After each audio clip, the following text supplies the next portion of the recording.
It's been nearly 2 decades in the making. So, is this the moment India and the European Union finally seal the deal? Top EU leaders joined India's Republic Day celebrations, and all eyes are now on the long-stalled free trade agreement. For Brussels, it's about rare earths and reducing reliance on China. For New Delhi, it's about technology transfer and strategic recognition. But beneath the handshakes, there are exclusions and unanswered questions. I'm Adi Janayanath, and today's newsmaker is the India-EU realignment.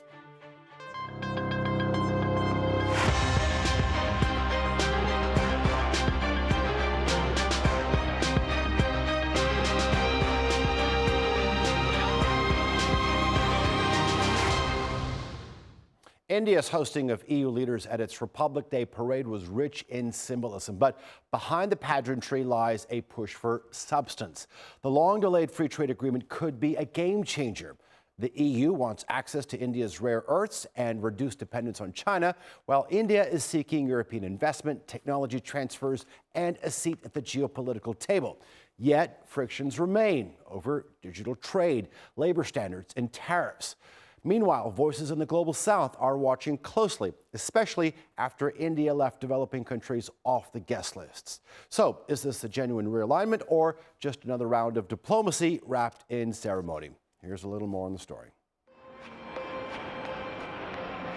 India marked Republic Day with grand spectacle, but the celebrations also doubled as high-stakes diplomacy. Guests of honour at the festivities included European Commission President Ursula von der Leyen and Council President Antonio Costa, as Brussels and New Delhi move closer to finalising a long-negotiated free trade agreement. The visit comes amid growing uncertainty at a time when both sides are looking to reduce their reliance on traditional partners. Von der Leyen spoke at the World Economic Forum at Davos last week ahead of her visit. There's still work to do, but we are on the cusp of a historic trade agreement. Indeed, some call it the mother of all deals. One that would create a market of 2 billion people, accounting for almost a quarter of global GDP. And crucially, that would provide a first-mover advantage for Europe, with one of the world's fastest growing and most dynamic continents. If the deal goes through, Indian-made electronics, textiles, chemicals, and jewellery gain a new export market in Europe. In return, European companies gain access to one of the world's fastest growing manufacturing hubs. The auto manufacturing sector is likely to be one of the biggest beneficiaries, with India likely to cut import tariffs on some European vehicles from as high as 110% to around 40%, with possible further phased reductions in the future.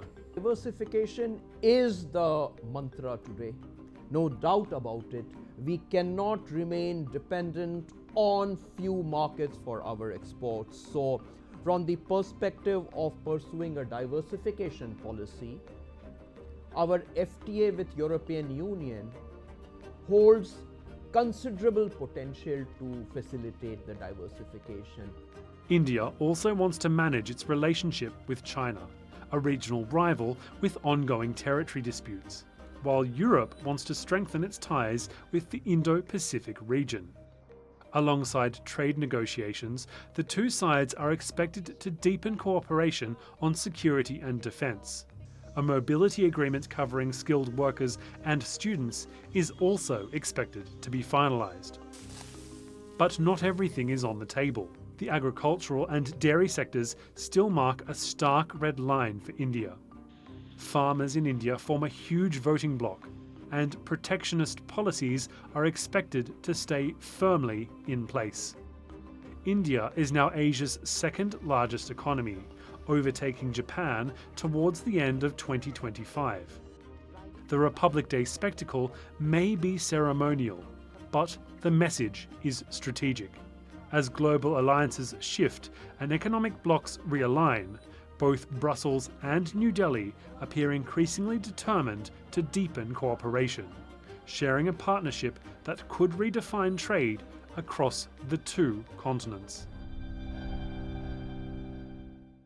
Joining me now are from New Delhi, professor at Jawaharlal University Center for Economic Studies and Planning, Surajit Mazumdar. From Brussels, Asia and EU affairs commentator Shada Islam. And also from the EU capital, researcher at the Brussels School of Governance, Gauri Khandakar. Welcome to all of you. It is great to have you on the program. Surajit, let me begin with you. This year's Republic Day celebrations have become a major diplomatic event with EU leaders attending. Beyond the military parade, beyond the symbolism, what signal is India sending out there? Where does it want to position itself globally? Well, if you look at the Indian kind of position within the global system, particularly in the global economic context, India has a rather peculiar kind of position where it has two different kinds of structures of interaction with the East and the West. So with the East, it is at the moment confronting very large trade deficits, and therefore India has not been willing to become a part of the regional comprehensive economic program in Asia. So it's been having difficulties in moving ahead with regard to the issue of integration into the Asian continent.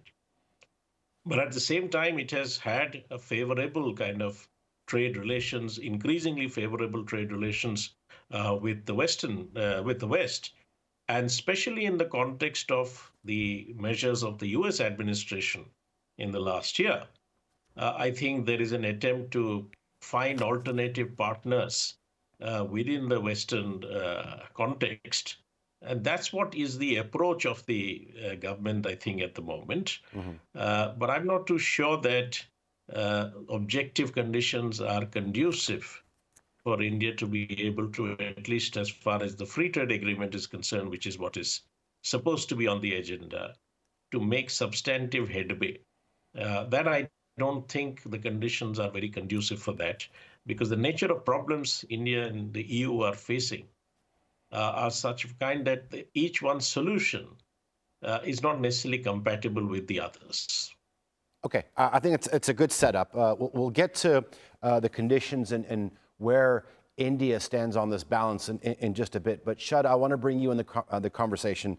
What is the perspective of Brussels? Is it as peculiar as Surajit said India's is? I mean, why is the EU investing so much political capital in India right now? I mean, is this solely about trade or about finding a reliable strategic partner in this ever-changing world? A very, very complex and very difficult and challenging world for the European Union as well. As you know, we've seen the last few days and how we've been attacked and insulted by Donald Trump. So I always say that this relationship is about A, B, C.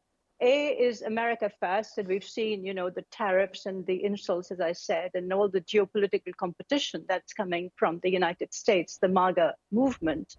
B is for Britain, and Britain already has a good relationship with India. They've signed a free trade agreement. So there's an element of competition within Europe, if you like.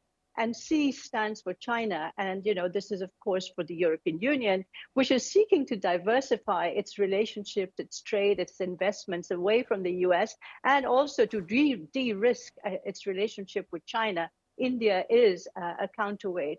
And having said all that, I do agree with Surajit's skepticism. I think there's a lot of hyperbole in this conversation, lots of magical thinking, lots of fictional narratives. This is a very important geopolitical moment. I do agree, but I think we have to be lucid and clear-eyed about how really aligned these two, if you like, entities are when it comes to geopolitics, not to mention relations with Russia. Obviously, India has very close relations with Russia, and Russia in Europe and the EU today is seen as the enemy number one. Shada, all right, thank you very much, Gauri. Let me bring you in. So our first two guests, Surajit and Shada, have sort of put forth a shade of skepticism. They say you have to call a spade, but you've also argued that this deal is being rushed because of the global system essentially falling apart, fragmenting. I mean, is this agreement being driven more by fear of instability than genuine convergence of interests. What's your take? So there is this aspect, right? As Shada also mentioned that you have Donald Trump at the head who is trying to unravel the whole Bretton Woods system. And even though, the global south does not really benefit from the system as much as they should, concurrent to their current weight, they still believe that it provides some degree of fairness. So they want to keep it alive. And I think here is where India has, agreed to push through because their negotiations have lasted almost 2 decades. So India has managed to push through the trade deal with the EU, and the EU also is, of course, a willing partner. It's basically to signal that both these big markets are very much for the global trading system and rules-based world order. One of the main elements that you see why it was rushed is because agriculture as a whole sector was left out, and this is a very touchy sector on both sides. So I should pick up on two issues that Gary mentioned. One, 19 years, why has it taken so long? And two, why was agriculture excluded? Well, so firstly, if you look at the history of the negotiations on the free trade agreement between India and EU, this is something that goes back almost 2 decades, and after about 15 rounds, it got stalled in 2013. And it just kind of got revived only recently. But if you look at from 2013 to the present, what's really changed in terms of the issues that came in the way of any kind of an agreement? The only changes are actually changes which you could say have made things more difficult. On the one hand, you have, of course, the issue of the Russia-Ukraine situation on which there are divergent positions. There is also the issue of the European border adjustment mechanism, which is going to be a concern for India.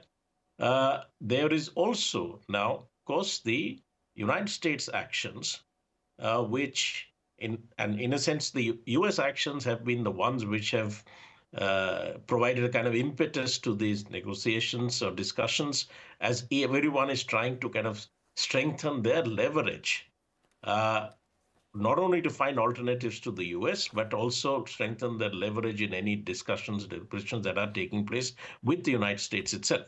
So that's what has driven this thing. But the US condition or situation is something that and adds to the problem that is going to be faced. So if you take, for example, India and the EU, when you compare, India is 3 times the size of the EU in terms of population, but in terms of GDP, it's a fifth.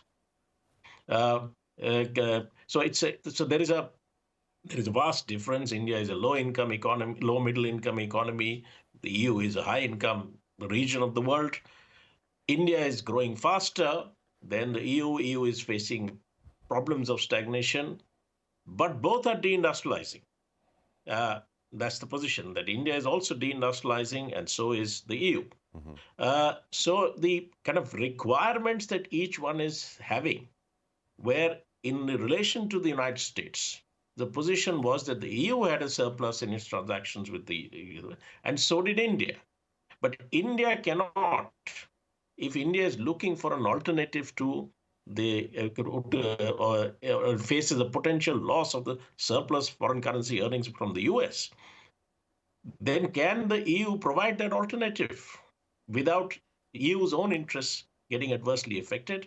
Because EU is also threatened with loss of some of the surplus that it has in its trade with the US. So both EU and India, in a sense, were using surpluses with the US to offset deficits with the East.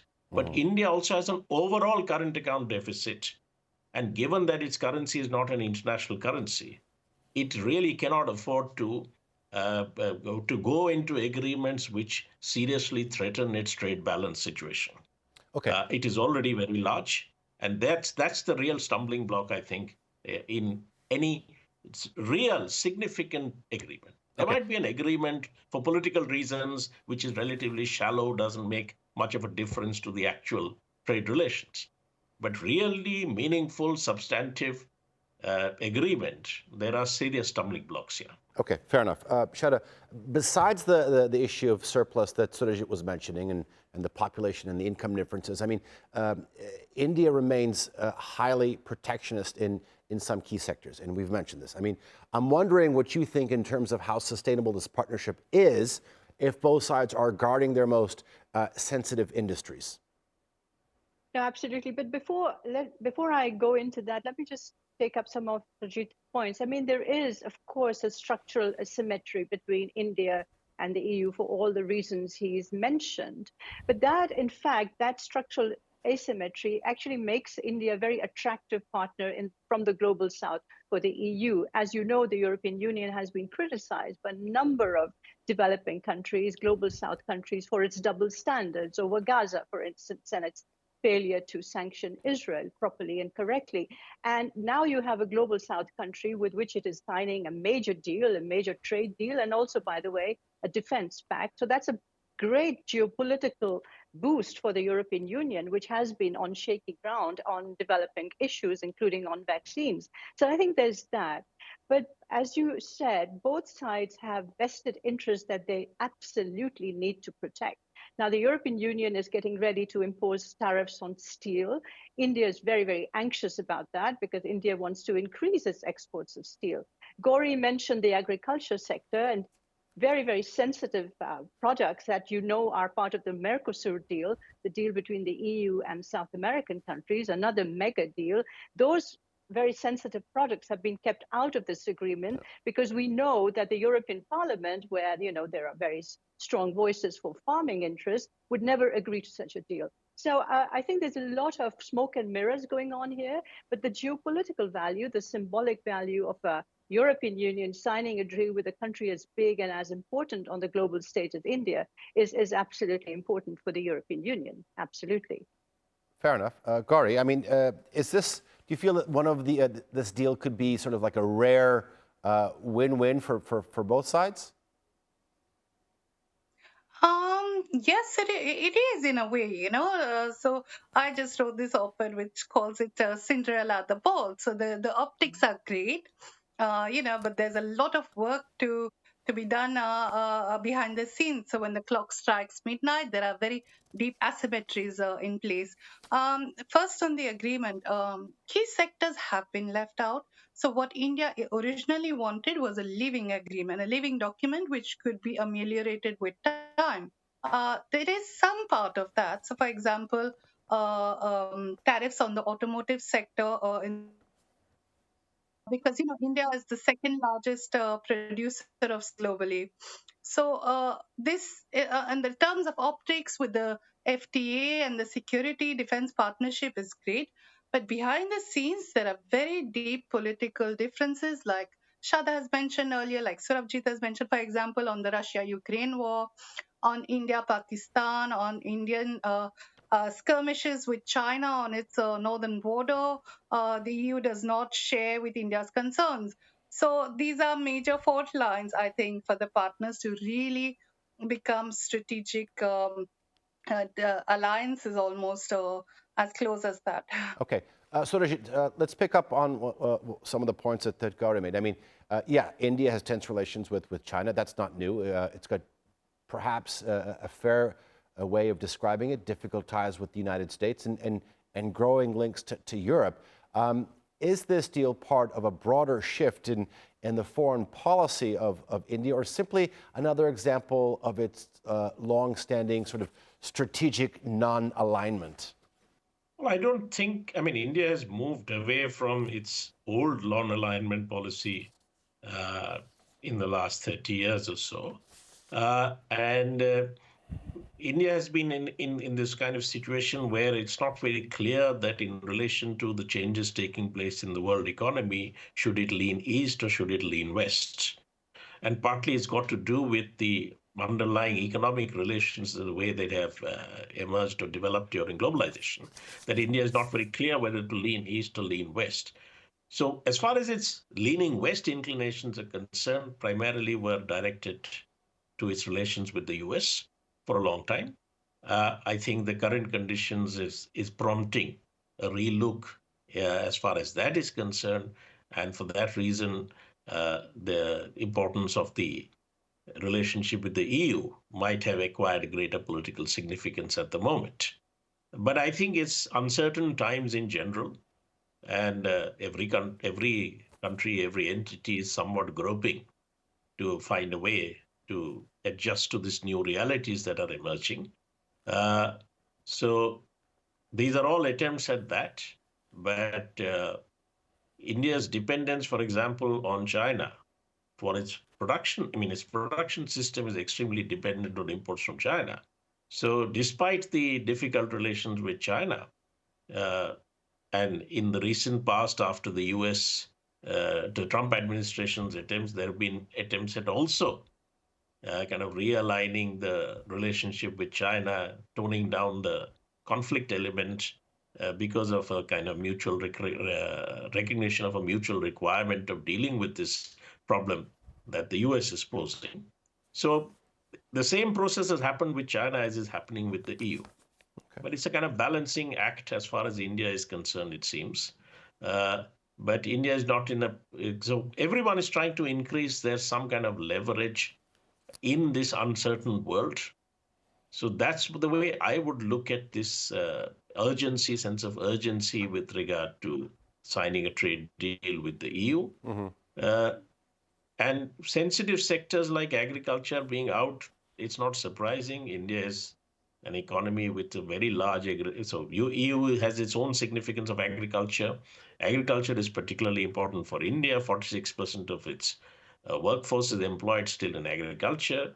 There is a serious problem in Okay. India's agrarian sector itself. And it's been a contentious issue within India. You have all perhaps heard of the farmers' movements that pushed back certain reform measures that the government was proposing a few years ago. So it's difficult for India to also bring agriculture on the table and make any significant deal. Even the agreement with the EU, with the UK, has largely kind of kept agriculture outside. Okay, shut up. You've said that this looks like a marriage of convenience.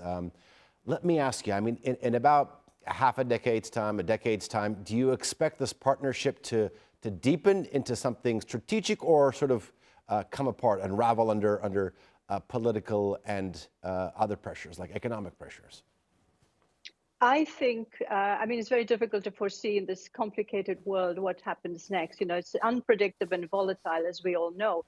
But I think this is a transactional relationship being disguised or, you know, smokescreen as strategic. It's transactional. It's the marriage of convenience. It suits India and the European Union to be seen as working together in this very conflicted world. Now, looking ahead, there are such fundamental differences, as Surajit and Gauri have pointed out, that there is unlikely to be geopolitical alignment, for instance, on Russia, for instance, on Pakistan, for instance, even on China, you know. And as a country of the global south, as a member of the BRICS and, you know, in good contact with other G20 countries, the European Union still, I think we have to be very clear, has a large colonial legacy that is on its shoulders, which has never really excused itself for. And that's a big question when it comes to many global south countries, including with many people in India.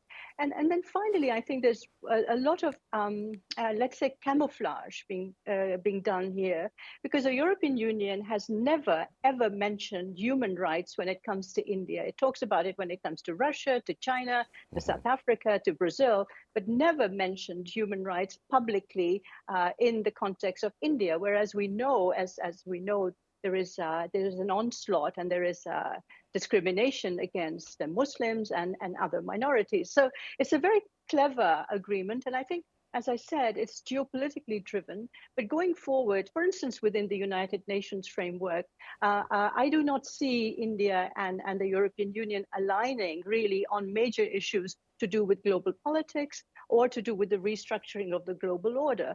The European Union hasn't really accepted the idea of India as a member of the Security Council.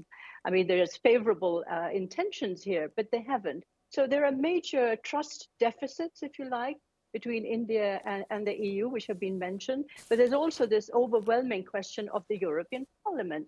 Let's not forget the European Parliament plays a very important, increasingly important role when it comes to EU relations with many countries. We've seen it with Mercosur just now. We're seeing it with the United States. And, that's another kind of obstacle that this EU-India trade agreement and defense agreement will have to go through to actually, arrive at its destination, as it were. Okay.